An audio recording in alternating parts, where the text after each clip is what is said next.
Donc voilà, on va parler de la sexualité dans le couple. Alors rapidement, ça va. J'ai beaucoup de choses à dire aujourd'hui. Regardez le nombre de points que j'ai, ça fait quasiment 1, 2, 3, ça fait 8 plus 3, ça fait 11 points à discuter ensemble aujourd'hui. Donc, je vais aller un peu en courant, mais je vais insister sur les points qui paraissent les plus importants. Alors, pour faire cette formation, je suis allé sur le net. J'ai pris enfin, les grands titres qui se disent un peu sur le net.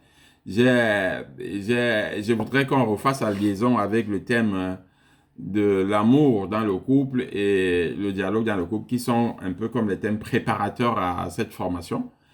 Je voudrais aussi qu'on parle de votre histoire, de mon histoire, de ton histoire, au regard de la sexualité. C'est-à-dire, il faut regarder un regard, il faut jeter un regard rétrospectif pour voir d'où je viens. C'est toujours important pour comprendre cette formation sur la sexualité, pour me connaître moi-même et savoir ce que j'ai à faire dans ma vie de couple. Alors, pourquoi parler de la sexualité? Voilà, c'est la question que je voudrais qu'on se pose aujourd'hui. Je voudrais faire un tour vers un grand penseur de la sexualité, la question de la sexualité. L'une des premières personnes qui a commencé à réfléchir proprement sur la question de la sexualité, c'était le psychanalyste Freud. Donc, Freud et la sexualité, on va dire juste un mot. Et on va faire quelques précisions de langage, c'est-à-dire langage, sexualité et génitalité, parce qu'on confond souvent la sexualité et la génitalité. On va parler des astuces, c'est ça le point, le clou. C'est vrai que ça en une seule syllabe, mais en beaucoup de mots. Les précautions, voilà un deuxième point important, c'est là où on va faire un peu attention. Et Manuela va parler, Raïssa va parler de la chasteté conjugale, qui est un point important. Et je reviendrai pour vous parler de la sexualité au niveau des enfants, comment encadrer les enfants sur le thème de la sexualité, parce que beaucoup de parents ne savent pas comment s'y prendre. Je pense qu'il est important que nous puissions en parler ce matin. Et enfin, on va parler du rôle de la prière dans la sexualité. Voilà, je vais aller très vite. Donc, sur le net, voilà, j'ai pris comme ça à tout hasard j'ai tapé sexualité dans le couple et j'ai pris les titres qui s'affichaient et c'était très révélateur. Le premier titre, c'était la sexualité maintient l'unité du couple. C'est trop beau. La sexualité maintient l'unité du couple. Et cette phrase plante un peu le décor de la formation d'aujourd'hui. La sexualité maintient l'unité du couple. Parce que parfois on n'y pense pas, parfois on ne considère pas, mais la sexualité a un rôle central dans la vie du couple. Et pour ça, je voudrais te féliciter, toi qui es là aujourd'hui. Je voudrais vous féliciter, vous qui avez pris la peine. Actuellement, il est 8 heures au Canada. Au Canada, les gens se lèvent le matin à 10 heures, à 11 heures le samedi matin. Donc 8 heures, c'est ces personnes qui sont vraiment sacrifiées, qui ont voulu être là. Je vous félicite. Je félicite ceux qui sont, Christina qui est là-bas en Espagne, vous qui êtes au Cameroun, vous qui êtes à Paris, vous êtes de toutes les régions là. Je vous félicite d'avoir choisi d'être connectés maintenant. Je vous assure que le retour en termes de bonheur que vous allez dans votre couple ne sera pas quantifiable. Donc, voilà.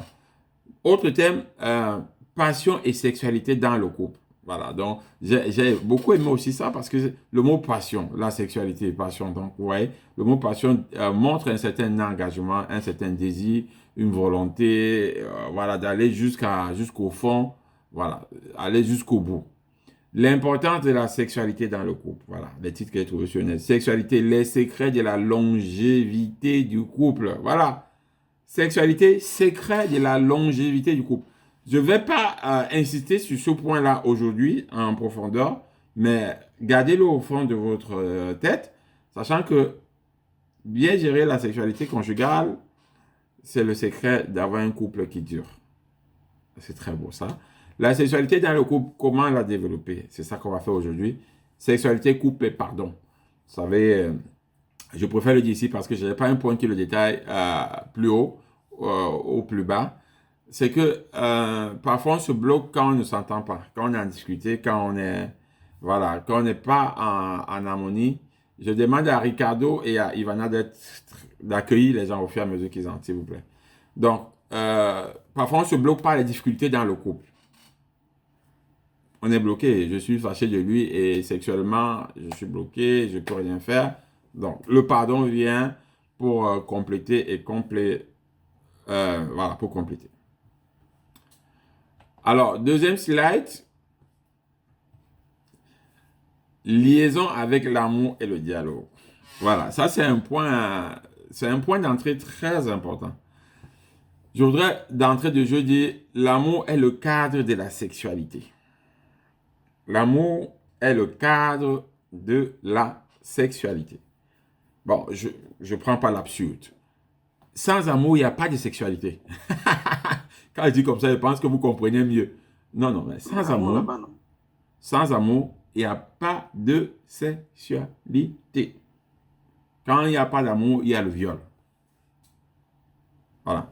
Maintenant, quand je dis ça, j'ai au fond de moi-même, de ma pensée. J'ai dans ma pensée les images des couples qui vivent sans s'aimer défilent. Il y a beaucoup de couples qui vivent comme des cochambrés, qui vivent comme des, je ne sais pas comment qualifier ça, mais qui sont là ensemble comme des cailloux.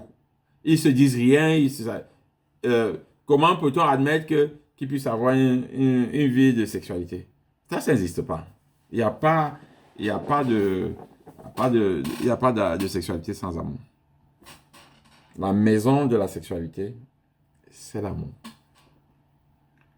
Et je vous invite à avoir au fond de votre pensée toute cette formation qu'on a faite sur l'amour.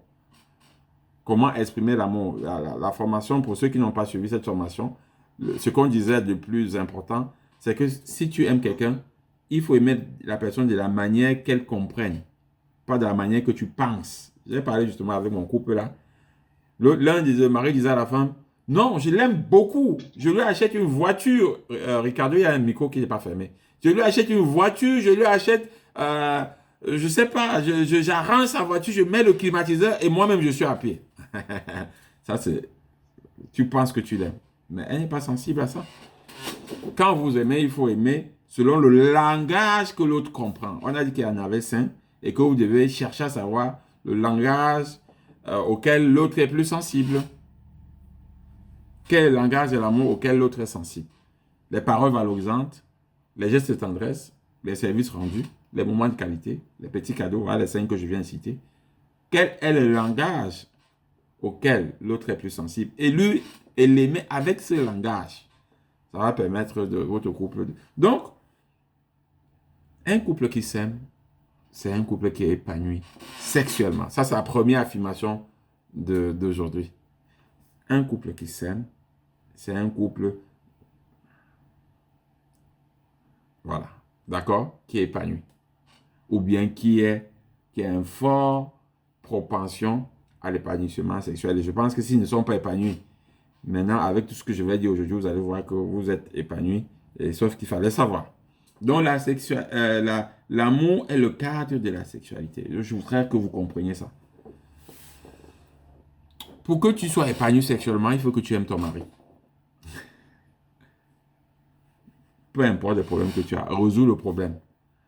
Pour que tu sois épanoui sexuellement, il faut que tu aimes ta femme. Il y a trop de personnes qui ont des problèmes avec leur femme. Ils considèrent leur femme comme des ennemis ou leur mari comme des ennemis. Ah non, c'est un cadre. Je parle de sexualité, je parle d'abord de l'amour. Peu importe le problème, la discussion, que l'éducation de l'enfant, la discussion. Aimez-vous. Que ça, pour moi, l'amour se voit dans les yeux. Quand tu aimes quelqu'un, il voit dans tes yeux. Il y a les hommes qui ne parviennent plus à regarder leur femme dans... Les hommes qui ne parviennent plus à regarder leur femme dans les yeux. Comme ça, dans les yeux, je te vois, tu me vois. Et je t'exprime mon amour à travers mes yeux. Que le banditisme est entré là-bas jusqu'à... On ne parvient plus à se regarder dans les yeux comme ça pendant plus d'une seconde. Non. In your eyes, right? Dans tes yeux, dans vos yeux. Regardez-vous longtemps. Laissez-vous... Ah, je suis je donne dans les astuces. Laissez-vous capter par cette passion d'amour qui vient du plus profond de l'autre. Les yeux. Like this. I love you. Et je me rappelle quand on était adolescent. C'est les adolescents qui se regardent dans les yeux. Un adolescent te regarde dans les yeux jusqu'à ça commence à te déranger. Il s'aime jusqu'à... Tu as déjà vu un adolescent regarder une adolescente. Comme ça, il change. Ah my God, il chante, elle est mariée. Bon, l'amour, c'est le cadre de la sexualité, d'accord? Et la sexualité sans amour n'en est pas une, je viens de le dire, elle n'existe pas. Alors, nous avons appris comment s'aimer, les langages de l'amour, on l'a dit, le dialogue, deuxième thème, le dialogue est le catalyseur, le forum, le tube cathodique. Je ne sais pas ce que ça veut dire. Je crois que c'est le truc des électriciens. Ricardo va nous dire ça à la fin. Donc, je veux dire, le dialogue est le canal de l'amour, le moyen, hein, the way, the medium, c'est-à-dire le chemin de l'amour. Le dialogue, tout à l'heure j'ai dit que l'amour est la maison, mais le dialogue est le biais, la route de la sexualité. Le dialogue. Dialogue dans le couple. Est-ce que vous parlez? Alors, je vais vous poser les questions de méditation. Je vous invite à noter au fur et à mesure. Et par rapport à ma présentation, faites des captures écran. Au fur et à mesure que ça vous intéresse, faites des captures écran. Donc, le dialogue est voilà, la route, le biais, le canal de la sexualité. Dites-moi, un couple qui ne dialogue pas, il ne se parle pas, comment peut-il avoir une vie sexuelle? Comment? Comment? Si la sexualité est précédée par la drague, n'est-ce pas? Si la sexualité est précédée par ces paroles, par ces attitudes qui attirent et convulsent, c'est-à-dire qu'il y a une espèce de possession dans la question de la sexualité. Posséder dans le sens d'amener l'autre à convulser, ou convulser, je ne sais pas comment vous dites ça. Mais just to make la personne crazy, quoi. C'est-à-dire que la personne, like, je suis fou de lui. ça, c'est les belles phrases. Je suis fou de lui. D'accord? C'est les belles phrases. Donc, je suis fou de lui. Je suis fou de lui. Mon mari, ça fait 20 ans qu'on est ensemble, ça fait 10 ans qu'on est ensemble, ça fait 5 ans qu'on est ensemble, ça fait 1 an qu'on est ensemble, ça fait 2 ans qu'on est ensemble. Je suis fou de lui. Like, this guy, he make me crazy. Cette femme, vraiment, elle me donne tout ce que j'aime. Right? Just be crazy. La sexualité, c'est le cœur à cœur avant le corps à corps. L'amour, le dialogue, c'est la partie qui prépare le cœur de la personne.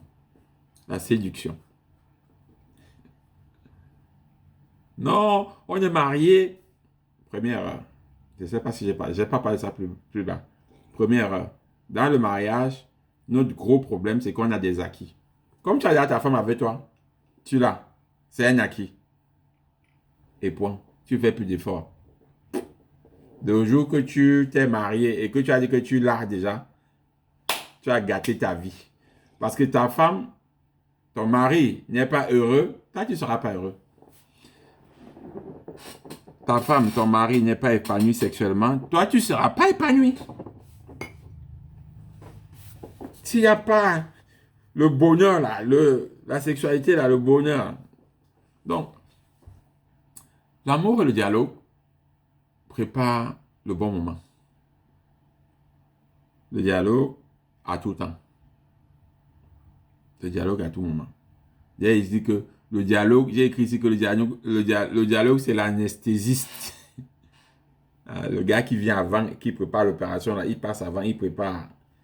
Et l'anesthésiste a un double sens, dans le sens de préparation de l'opération. Opération entendue dans les deux sens. Opération chirurgicale et autre opération comme action. Et l'anesthésiste dans le sens d'inoculer le truc là qui t'emporte vers l'au-delà. Vers un moment où tu t'oublies toi-même, tu n'es plus conscient, c'est ça. Qui te diabolise, qui te fait devenir une autre personne. Le dialogue, c'est l'outil de la séduction. Comment ma chérie? Parole valorisante. Comment ma chérie? Tu es mon tout. Tes yeux là aujourd'hui là. Ah! Tu veux seulement finir avec moi? Ça, c'est ma part. Je ne sais pas pour vous. Ta robe, ta culotte. Waouh. Je ne résiste pas, je ne résiste pas. À votre femme. Non, non, non, pas à la petite là. Pas à la petite dehors, pas au... Non, non, non. À ton épouse. Ton mascara là, ça transforme tes yeux là, comme ça là. Ça part dedans de moi, ça fait quelque chose, hein. Ça dague de fondement, quoi. Ça transforme, right? Donc voilà, le dialogue, capital. La sexualité, c'est tout ce moment-là d'enrober la personne par des petits messages, des petits congos-ça. Chérie, tu vois mon collègue là, il vient de sortir d'ici avec un pantalon troué. Bon, raconter n'importe quoi. Mais faire de votre conjoint, votre femme, votre ami. Peut-il avoir de sexualité sans amitié? Vous avez la réponse, c'est non. L'homme qui revient à la maison là et dit que je suis le patron, je suis le chef. Ou la femme qui revient à la maison et dit que c'est moi qui commande ici, j'ai le gros salaire, j'ai le machin. Taisez-vous, taisez-vous. Peut-il avoir la sexualité sans l'amitié? Que non. La sexualité rime avec complicité. Est-ce que ton mari, c'est ton ami? S'il n'y a pas ça, il faut réparer. Vous avez des blessures. Voilà. Vous pouvez me contacter à la fin. On peut parler de tout ça si vous voulez. Vous pouvez contacter le prêtre de votre paroisse, la soeur de votre paroisse ou votre dans. Je ne sais pas. Mais il faut réparer l'amour. Il faut réparer l'amour. Pour savourer de la sexualité, il faut réparer l'amour. On avait dit qu'on devait revenir sur les trucs émotionnels et tout ça.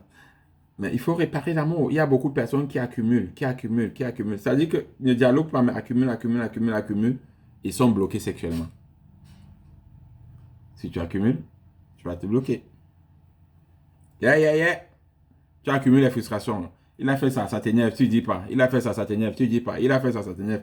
Elle a fait ça, ça t'énerve, tu dis pas. Elle a fait... Non, non, non, non, non, non, non. Ça tue le patron, le père. Ça tue le patron. Donc, il faut, n'est-ce pas,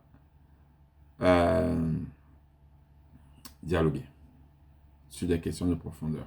D'accord? Maintenant, le point suivant que je voudrais aborder avec vous, c'est quelle est ton histoire? Quelle est l'histoire de ta sexualité? Tu viens d'où? Parce que ce qu'on oublie souvent, c'est que les gens qui se retrouvent dans le couple ont une histoire. Voilà. Ma femme vient de dire les sacs à dos. Tu portes ton histoire. Tu as une expérience sexuelle. Et je peux vous assurer que chacun porte. Hein. Comment est ton histoire? En or? En pacotille? Moi, je ne fais pas de jugement de valeur. Je ne fais pas de jugement de valeur. Mais rappelle-toi de ton histoire, que ton histoire a une pondération sur ta vie sexuelle en couple. Il faut aller au fond de notre expérience pour trouver certaines réponses à nos problèmes d'aujourd'hui. Quelle éducation sexuelle as-tu? Il y a deux courants.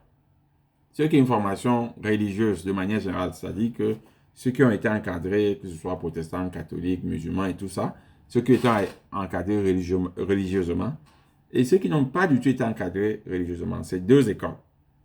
Et ces deux écoles produisent deux types de mariages.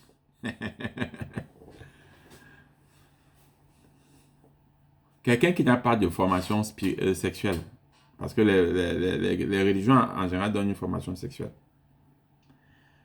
apprend de ses camarades de classe, des masses médias, et parfois ça va dans tous les sens.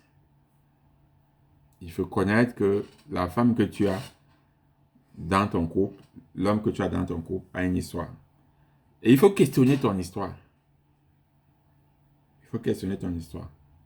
Est-ce que moi, j'ai été formé bien? Est-ce que j'ai été bien formé sexuellement? La plupart des personnes, c'est non. Hein? La plupart des personnes, c'est non. Ils ont appris leur sexualité dans la rue et tout ça, et ils ont commencé à pratiquer. Et c'est à partir de l'idéal de la rue qu'ils ont dans la tête qu'ils expriment, hein, pour dire les personnes, qu'elles expriment leur déception dans la vie conjugale. Non, ma femme ne sait pas prendre telle position, mon mari ne sait pas prendre telle position, en fonction de quoi? On va revenir sur les questions de pornographie et tout ça, en fonction de quoi? Donc, ton éducation, ton histoire détermine ta satisfaction, ton insatisfaction sur le plan de la sexualité de manière globale. Il ne faut pas oublier ça. Il faut pas oublier ça. Il faut connaître ton conjoint. Quelle est son histoire? Non, il faut te connaître toi-même. Mais après aussi, il faut connaître ton conjoint. Quelle est son histoire? Quel est son parcours? Quel est son milieu? Dans quel cadre il a grandi? Quelle est sa formation sexuelle? Il faut en parler. On avait dit sur le dialogue qu'il faut parler de la sexualité et parler des différences. On va y arriver donc. Je vous invite comme exercice à réfléchir sur votre histoire. Le quartier dans lequel tu as grandi, qu'est-ce que tu as fait? Je n'ose même pas penser ce que nous avons fait en Samba. Je n'ose même pas réfléchir ce que je voyais mes aînés et mes grands frères du quartier faire. Donc, parfois, c'est des scandales terribles. Parfois, c'est des scandales que tu n'oses même pas parler. Donc, il faut y penser. Alors, pourquoi parler de la sexualité? Alors, voilà. Donc, je replante rapidement le décor. 99,9, ça, c'est un chiffre qui vient de moi, mais je pense que vous serez d'accord. Des problèmes de couple sont liés à la sexualité. Vous serez d'accord avec moi. Ça dit que quelque part, si vous avez une bonne vie de sexualité, je vais revenir bien sur la notion de sexualité pour que vous puissiez comprendre pourquoi je dis ça tout à l'heure, quand je vais préciser sur les langages.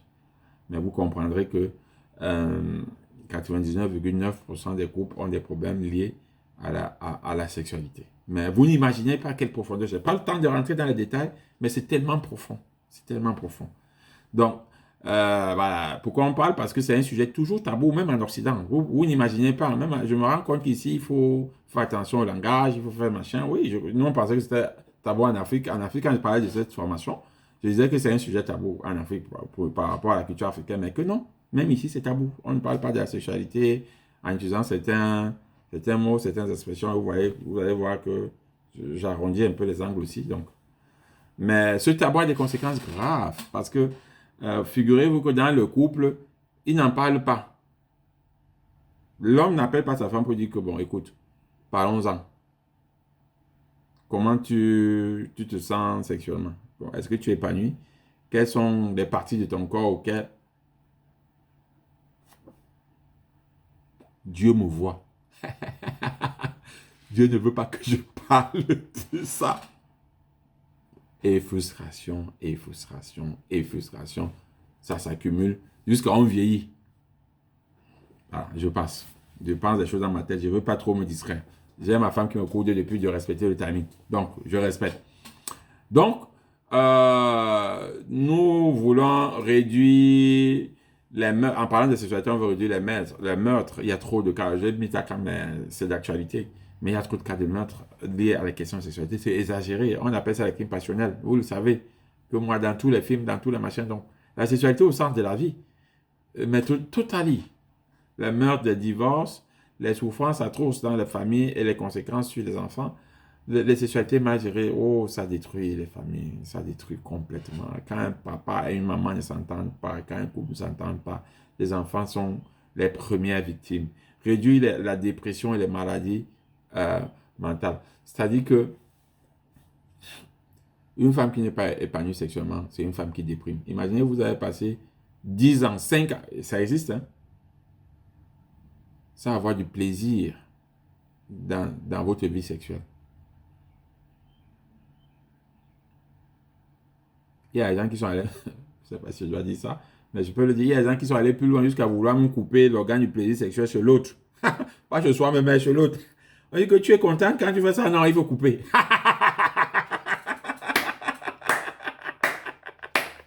Excusez-moi. Et ça te plaît? Non, non, ça ne doit pas te plaire. Couper, couper. Mais sérieux, cette personne qui coupe là, c'est toi et c'est moi. Qui ne veut pas que l'autre soit épanoui. Et je vous le donne tout de suite.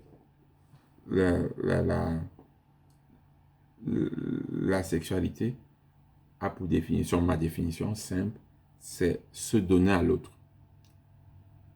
Chercher que l'autre soit épanoui. C'est ça la sexualité pour moi. Se donner à l'autre, à tout moment. au moment dit, même dans le moment dit, l'activité est de chercher que l'autre trouve un plaisir. Pendant que moi, je cherche que l'autre trouve un plaisir, l'autre cherche à ce que je trouve un plaisir. Ça donne une communion, une conjonction, une beauté.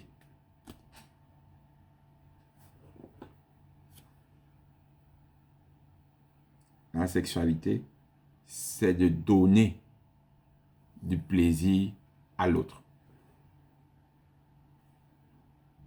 Vous allez voir que nous, dans notre conception de la sexualité, nous y allons pour prendre du plaisir. Et c'est là où the thing is wrong totally. C'est là où c'est complètement faux, et du début jusqu'à la fin. J'ai envie de toi. Ah ouais, c'est bien dit, tu as envie de moi. Tu ne viens pas te donner à moi. Donc tu vas m'utiliser. Tu veux m'utiliser comme un mouchoir. Il n'y a pas de mouchoir sur ma table. Non. La sexualité n'est pas d'aller utiliser l'autre. Ricardo Chacho qui est... Voilà. La sexualité n'est pas d'aller utiliser l'autre. La sexualité, c'est d'aller se donner à l'autre. Je dis d'aller comme si c'était au futur. Non, c'est au présent. La sexualité, c'est se donner à l'autre. Mais pas dans le lit. Avant. Quand l'autre est à la cuisine, quand l'autre est au salon, quand l'autre regarde le match de football, tu viens partager, tu ne vas pas passer tout le temps avec lui, mais tu viens dire, oh, c'est pas Samuel Eto'o, Ronaldinho ou Sergio Mané. Oui, Sergio Mané. Quand l'homme regarde son Sergio Mané, toi, tu n'aimes pas le football, tu détestes même le football. Mais tu attrapes le nom de Sergio Mané, là, tu viens, tu dis, Sergio Mané, ouais, en 30 secondes, et tu repars. C'est ça, la sexualité. J'ai fait une provocation, un clin d'œil à Christina. C'est ça la sexualité, se donner à l'autre. Et le moment de lit, c'est un moment de débordement, de donation. Je mets dans ton verre, tu mets dans mon verre jusqu'à ce que ça se verse. C'est ça. C'est une communion parfaite. Je te regarde dans les yeux, tu me regardes dans les yeux. Waouh. Mais pourquoi vous regardez pas dans les yeux? Je vous dérange avec ça, ok? Donc voilà, réduire les souffrances, la dépression dans un couple, réduire les viols, les incestes, les pédophilie et autres. Donc, une sexualité mal gérée, donc a ses conséquences sur lesquelles on va revenir sur les déviances. Alors, astuce, ça c'est le point central. Donc, j'ai déjà développé l'amour, j'ai développé le dialogue. Donc, il faut s'aimer, il faut dialoguer. Il faut connaître la psychologie de l'homme et de la femme. Oui. L'homme a une psychologie différente, la femme a une psychologie. Pour l'homme, la sexualité, pour lui, c'est te prendre dans son lit. Psychologiquement, c'est comme ça naturellement. C'est-à-dire, l'homme, quand il dit qu'il est sexuellement épanoui, c'est qu'il t'a pris dans son lit. La femme, c'est différent. La femme a besoin de l'intimité. La femme a besoin de quelqu'un qui la comprend, quelqu'un avec qui elle va parler des heures et des heures et des heures. Je vous dis, les femmes, quand on vous dit souvent que vous aimez les amis garçons, là, sachez que vous allez là-bas vous épanouir sexuellement. Quand une femme te dit que j'aime les amis garçons, non, c'est pas que tu aimes les amis garçons. Ta sexualité, tu es en train de vivre ta sexualité dans sa dimension la plus large. Tu es en train de t'épanouir sexuellement. Ouais, femme, non, moi j'aime que les amis garçons, les filles là, les filles sont trop compliquées, elles sont difficiles, elles sont machin. Parce qu'elle va te cracher tes vérités. Et ça va t'énerver. Or, le garçon, comme il est un garçon et il est toujours dans la séduction, il va arrondir le mot, il va pas te dire les choses. Mais tu es en train de vivre ta sexualité. Parce que non, mon ami intime, mon ami de ci, mon ami de ça, non, les garçons, c'est trop top. Nada de ce trop top, c'est ta sexualité que tu... Donc, vous utilisez les gens. Et après, quand le gars, à un moment donné, te dit que maman, on fait comment? Tu dis que, ok, toi là, mon ami, comment tu penses-tu? Comment tu penses-tu, comment? Tu as passé le temps à utiliser ce gars sexuellement, entre guillemets, pour épanouir la tienne. Tu l'as utilisé, comme on utilise le mouchoir, Kleenex. Tu l'as utilisé bien même, Après, le gars aussi va aussi t'utiliser, tu dis que, démon, je ne savais pas que tu pouvais. Comment est-ce possible? Maquisa, sorcier, bandit, hein, je sais plus. Complétez vous-même. La sexualité de la femme, c'est l'intimité, c'est la confidence. Elle serait, je veux dire, c'est le 80% de son truc, quoi. Et dans le mariage, donc, si un homme ne sait pas parler à sa femme, si un homme ne sait pas être intime de sa femme, si tu es une femme, tu ne peux pas te confier à ton mari et lui dire tout ce qui te vient de dedans. Est-ce que tu es épanoui sexuellement?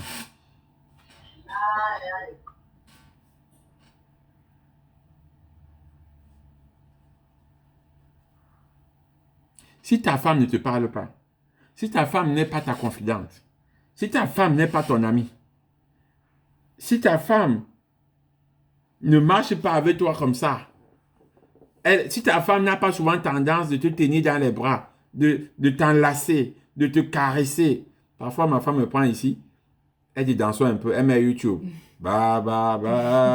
suis en train de travailler, je suis toujours derrière l'ordinateur, j'ai au moins 10 ordinateurs en face de moi en permanence. Elle me parle comme ça, elle veut danser, je danse, devant les enfants. Et les enfants sont, les enfants sont contents de voir les parents s'aimer, non? Mais si ta femme n'est pas comme ça avec toi, si tu n'es pas comme ça avec ta femme, comment elle va être épanouie?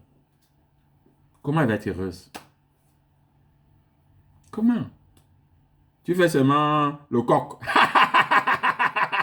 Ah, je veux. Il y a un chanson qui dit je veux. Je sais pas, il y a un chanson qui dit je veux, je sais pas. J'ai écouté ça ces jours-ci. Je veux, oui, je veux. C'est fini. Et que, mon ami, tape haut, doucement, doucement. Attends. Même le coq prend le temps de. Vous n'avez pas vu la danse du coq là? Il fait les ailes comme ça pendant longtemps. Hein? Le coq fait mieux que toi. La nuit, seulement tu pousses que tout ne toi. La nuit, c'est que tout ne toi. Doucement, même le coq prend le temps de faire comme ça avec les ailes. Coq. Séduction. Ok. Doucement, non? Parfois, la femme te dit que. Il y a quoi? Et maintenant, les femmes. Ce que vous devez savoir, c'est que l'homme, c'est le lit. Avec ou sans procédure, donc ne le condamnez pas trop. Si un homme veut seulement monter, dis seulement qu'il est comme ça. Dis seulement qu'il est comme ça, il est comme ça. Donc, amenez-le à arranger ça de telle manière que, hein, les garçons, je vous ai déjà expliqué pour les femmes. Donc, faites ça bien. Hein, préparez le terrain en journée, envoyez des messages.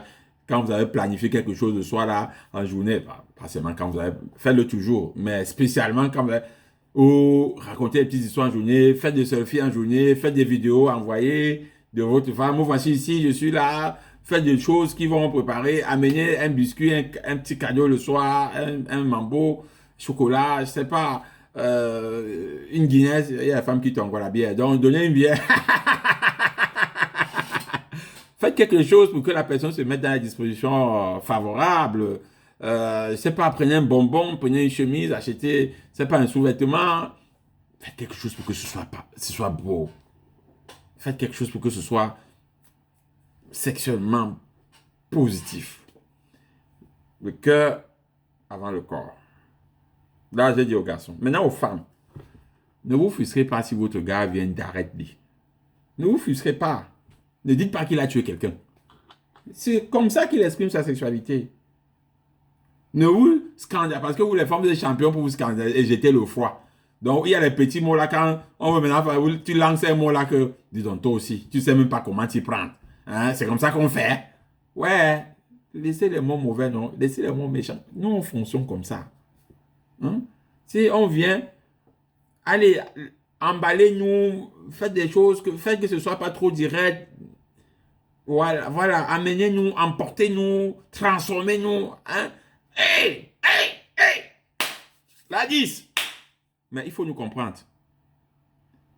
L'homme réfléchit avec son pantalon. Ce qu'il y a dans son pantalon. C'est comme ça que Dieu a fait ces choses. Vous devez le savoir. Rien que le fait de le savoir, ça vous donne un autre état d'esprit. Et maintenant, quand il vient avec violence, vous dites chérie, voilà, vous faites de la séduction, vous faites de ci, vous dites pas je suis malade. Dégage. Non. Il faut s'amuser. Il faut... Ah, tu veux? Ah, tu vas payer. Faut jouer. Il faut jouer. Il faut pas se mettre dans les frustrations, les machins. Hein, c'est comme ça. Hein. Bon, je pense que j'ai beaucoup dit sur ça. Je crois que vous comprenez ça mieux que moi. Vous avez fait ça quand vous étiez adolescent. Non, refaites ce que vous faisiez quand... refaites simplement ce que vous faisiez quand vous étiez adolescent, s'il vous plaît. Donc, la femme... Je crois que c'est ça, non? Hmm? Voilà, merci. Donc, la femme est différente de l'homme. Il faut le savoir. Même au niveau... Même vos enfants qui sont adolescents, sachez. Hein, c'est-à-dire que quand votre enfant va venir avec un ami garçon, votre adolescent va venir avec un ami garçon. Le garçon qui vient là, il ne vient pas pour ses bourses. Excusez-moi, c'est un fou. Vous me connaissez comme ça, mais c'est bon. Vous avez bien compris. Donc, c'est pas dit qu'il faut interdire.